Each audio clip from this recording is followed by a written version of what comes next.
آپ کے محلے میں ایک انجینئر ہو.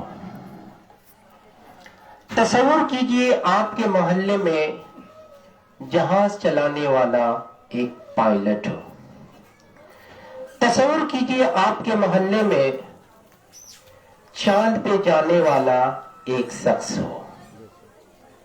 تصور کیجئے آپ کے محلے میں موبائل جو آپ چلا رہے ہیں اس چلانے والا موبائل بنانے والا ایک مالک ہو.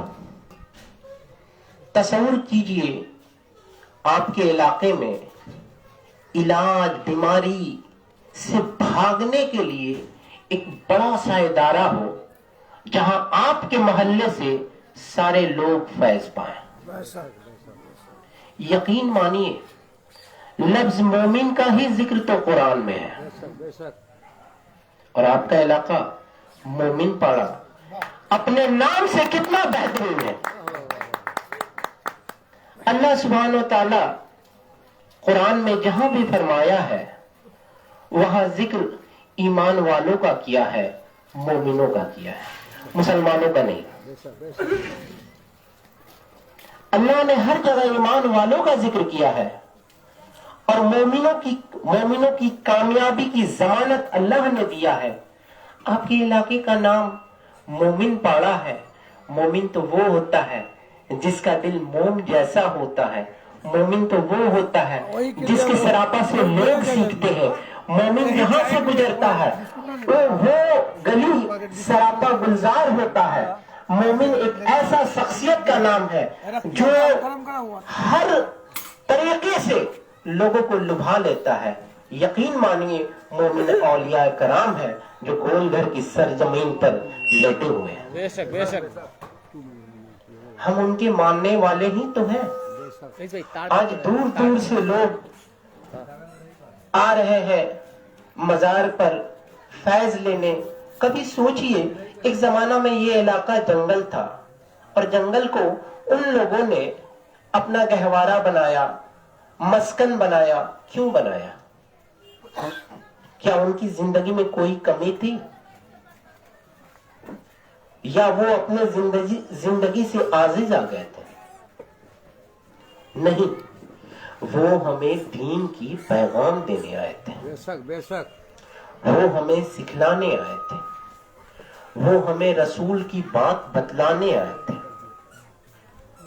اور اپنے زمانے میں بہت سارے مصیبت زدہ لوگوں کو روحانی فیض پہنچائے ہیں، آج بھی پہنچا رہے ہیں.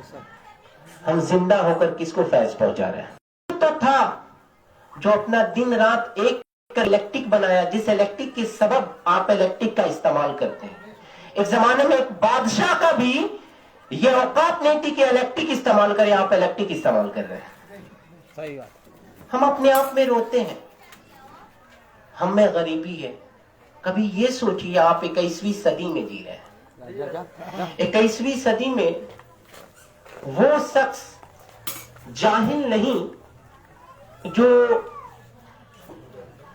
21ویں صدی میں وہ شخص پڑھا لکھا نہیں جو پڑھا لکھا ہے، بلکہ 21ویں صدی میں وہ شخص جاہل ہو جائے گا جو پڑھ کر زمانے کے ساتھ ساتھ نئی نئی چیزیں نہیں سیکھا.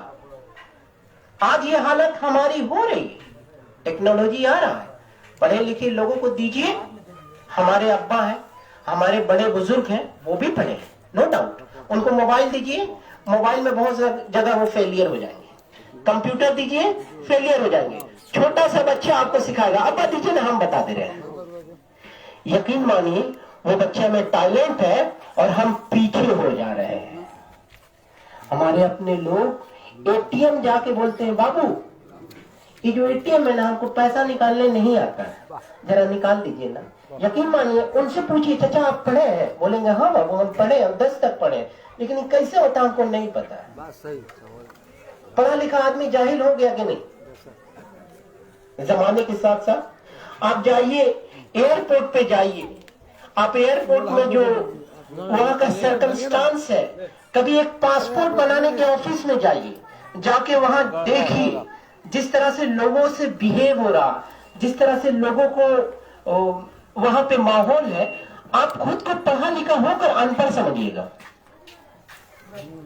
लगेगा भैया हमको कुछ भी नहीं आ रहा, कैसे क्या हो रहा है समझ में नहीं आ रहा।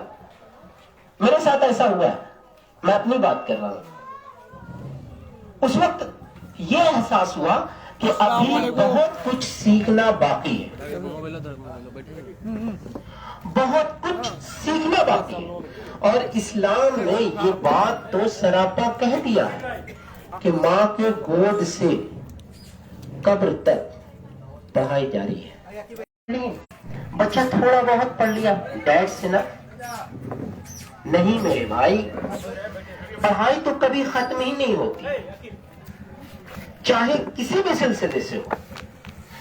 एक खातून है, उसकी भी पढ़ाई जारी है। आप यहाँ हाल देखिए, पोस्ट ऑफिस में जाइए, आप किसी जगह राशन उठाने जाइए, कोई एक ऐसा जगह दिखा दीजिए जहाँ पढ़ाई ना हो। अभी किया हुआ देखिए, 9:52 हर जगह तालीम की अहमियत है। तालीम के बगैर हमारी जिंदगी अधूरी है। और तालीम अपने जमाने के साथ साथ अपना तेवर बदलता रहता है। एक जमाना था जब खटिया बनाने वालों की जरूरत थी। चाचा तवज्जो चाहिए। उस जमाने में जो लोग खटिया का काम करते थे उनका बड़ा डिमांड होता था ना कि हम लोग खटिया बनाए के बाद बनवा दें। पर जरा सोचिए, आज के डेट में कोई खटिया बनाने का स्किल सीखकर इस जमाने में सही से रोजगार हासिल कर पाएगा? नहीं मेरे भाई, अब खटिया का दौर खत्म हो गया।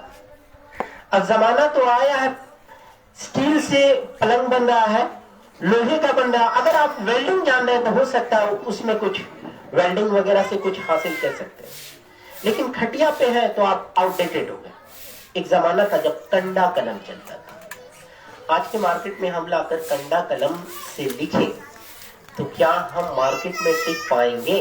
लोग बोलेगा आउटडेटेड है। हमको अपडेटेड बनना पड़ेगा।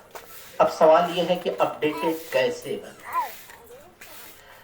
हम क्या करें, वो कौन सा टेक्निक अपनाएं जिससे हम अपडेटेड हो जाए, जिससे हम यही रहे पर हमारा सोच का जो लेवल है यहां से यहां आ जाए। आपके अपने इलाके में जब कभी आप जायजा लीजिएगा तो मैं बताता चलूं, मेरे ख्याल में है कि जगद्दल चश्मे रहमत की बुनियाद जब पड़ी थी 1937 ईस्वी में, तो वो स्कूल मोमिन पड़ा में ही था। 1933 में जब बुनियाद पड़ी थी तो वो स्कूल मोमिन पाड़ा में था। अब जरा सोचिए, जगद्दल का इतना कदीम स्कूल और जिस इलाके में वो स्कूल की बुनियाद पड़ी है वो इलाका मोमिन पाड़ा है, आज वो इलाके में तालीम का रेशियो क्यों पीछे है? हम अक्सर कहते हैं हुकूमत हमारे साथ नारवा करता है, हुकूमत हमको देखता नहीं है। मेरे भाई, क्या आप कभी अपने आप को देखते हैं? लॉटरी से जीतने वाला कोई शख्स करोड़पति बन सकता है, लेकिन पैसा का इस्तेमाल करना नहीं जानता है, वो बहुत जल्द गरीब हो जाएगा। लेकिन जिसे पैसा का इस्तेमाल करने आता है वो कम पैसा में ही भिखारी नहीं बनेगा।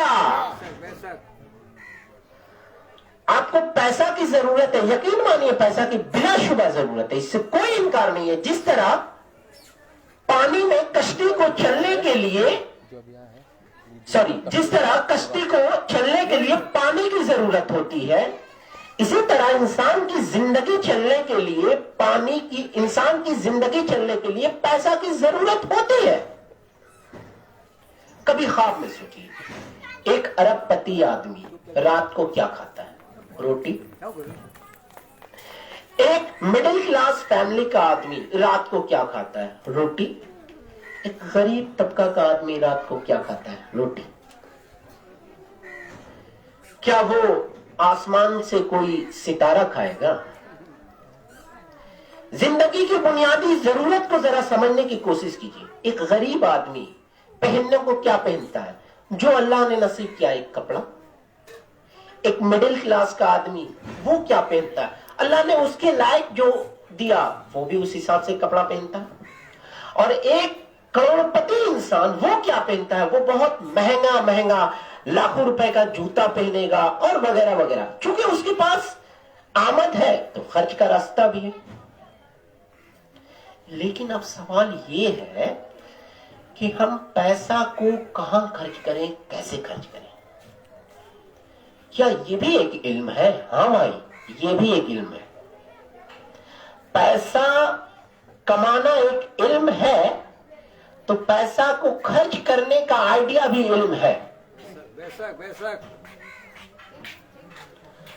अगर एक बच्चे को दिया जाए कि बाबू ये लो 10 रुपए और तुम्हें जो दिल करे वो जाकर खरीद लो।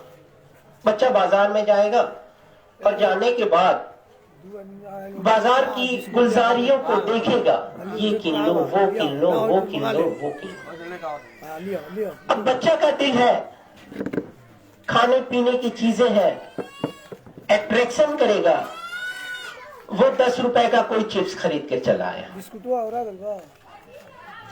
लेकिन अगर हम कहें एक समझदार बच्चा को आप 10 रुपए दीजिए, जिसको पैसा का इस्तेमाल करना पता है, ध्यान दीजिएगा, जिसको पैसे का इस्तेमाल करना पता है, उसको 10 रुपए दीजिए और बोलिए बाबू खर्च करके आओ। वो बाजार में जाएगा, सबसे पहले ये सोचेगा कि कौन सी चीज है जो हमको जरूरत है। ध्यान सुनिएगा, कौन सी चीज है जिसकी हमें जरूरत है और कौन सी चीज है जिसकी हमें ख्वाहिश है। जरूरत अलग है, ख्वाहिश अलग है। ख्वाहिश बादशाहों की भी पूरी नहीं हुई और जरूरत एक आम आदमी की पूरी हो जाती है, कर लेता है। चाहत है तो जरूरत पूरी हो जाएगी। आइए आइए। तो जो समझदार बच्चा है वो रास्ते में जब जा रहा था तो ख्याल किया कि मेरे पास पढ़ने के लिए किताबें हैं, कॉपी है, कलम है, रबड़ है, इरेजर है। सर बोले थे कि रंग बाबू रंग लाना। अब्बू से पैसे मांगे थे तो उस वक्त पैसा नहीं था, अभी 10 रुपए मिला है तो मुझे अभी रंग की जरूरत है। वो क्या किया, रंग दुकान में गया और जाकर बोला चचा रंग दिखाइए। रंग वाले ने बोला क्या बजट है आपका? बोला 10 रुपया लिए हैं। बताया कि देखिए रंग जो है बहुत किस्म का है, 50 का भी है, 100 का भी है, 10 का भी है, 20 का भी है। बोला देखिए हमारे पास उतना बजट नहीं है, हमको सस्ता वाला दीजिए जिससे हमारा काम भी चल जाए